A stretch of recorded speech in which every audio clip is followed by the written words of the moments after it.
പരിശുദ്ധ ഖുർആനിലെ 18-ാം അധ്യായം സൂറത്തുൽ കഹ്ഫിൽ അല്ലാഹു സുബ്ഹാനഹു തആല ഒരു സംഘം യുവാക്കളെ കുറിച്ച് പറയുന്നു, ഇന്നഹും ഫിതിയ, അവർ കുറച്ച് യുവാക്കളാണ്.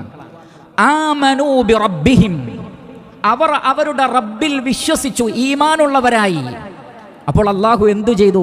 വസിദ്നാഹും ഹുദാ, അവർക്ക് മാർഗദർശനം അല്ലാഹു വർദ്ധിപ്പിച്ചു കൊടുത്തു.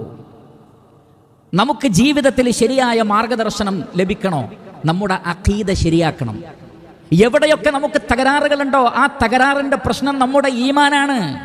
അള്ളാഹുവിലുള്ള വിശ്വാസത്തിൽ പോരായ്മയുണ്ട്, മലക്കുകളിലുള്ള വിശ്വാസത്തിൽ പോരായ്മയുണ്ട്, പ്രവാചകന്മാരിലും വേദഗ്രന്ഥങ്ങളിലും പരലോകത്തിലും ഖദറിലുമുള്ള വിശ്വാസത്തിൽ പോരായ്മയുണ്ട്. ഈമാൻ കാര്യങ്ങൾ സ്ഫുടം ചെയ്തെടുത്ത് മനസ്സിലാക്കി പഠിച്ച് പ്രാവർത്തികമാക്കിയാലേ ഹിദായത്ത് ലഭിക്കൂ. എത്രയെത്ര സ്ഥലങ്ങളിൽ അല്ലാഹു അത് ആവർത്തിച്ചു പറഞ്ഞിട്ടുണ്ട്. വമൻ യുഅ്മിൻ ബില്ലാഹി യഹ്ദി ഖൽബഹു, ആരാണോ അല്ലാഹുവിൽ വിശ്വസിക്കുന്നത് അവരുടെ ഹൃദയത്തിന് അല്ലാഹു ഹിദായത്ത് നൽകുന്നതാണ്.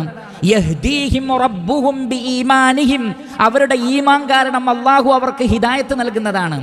ആ യുവാക്കൾക്ക് അല്ലാഹു സുബ്ഹാനഹു വ തആല ഈമാൻ നൽകി. ആ ഈമാൻ കാരണത്താൽ എല്ലാ ഖൈറാത്തുകളിലേക്കും എല്ലാ ഹിദായത്തിലേക്കും അല്ലാഹു സുബ്ഹാനഹു വ തആല അവരെ വഴി നടത്തി.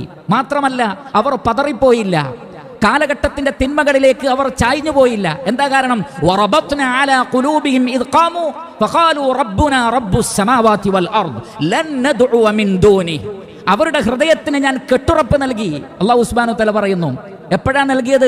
അവർ എഴുന്നേറ്റ് നിന്ന് പ്രഖ്യാപിച്ചു, ഞങ്ങളുടെ റബ്ബെന്ന് പറയുന്നത് ആകാശഭൂമികളുടെ റബ്ബാണ്, ആ റബ്ബിനെ അല്ലാതെ ഞങ്ങൾ വിളിച്ചു പ്രാർത്ഥിക്കുകയില്ല, ഞങ്ങൾ അള്ളാഹുവിനെ മാത്രമേ ആരാധിക്കൂ, അള്ളാഹു അല്ലാത്ത ഒരാളോട് ഞങ്ങൾ പ്രാർത്ഥിക്കുകയില്ല എന്ന കറകളഞ്ഞ തൗഹീദ് അവർ മനസ്സിലാക്കിയപ്പോൾ അല്ലാഹു സുബ്ഹാനഹു വ തആല അവർക്ക് ഹിദായത്ത് വർദ്ധിപ്പിച്ചു കൊടുത്തു.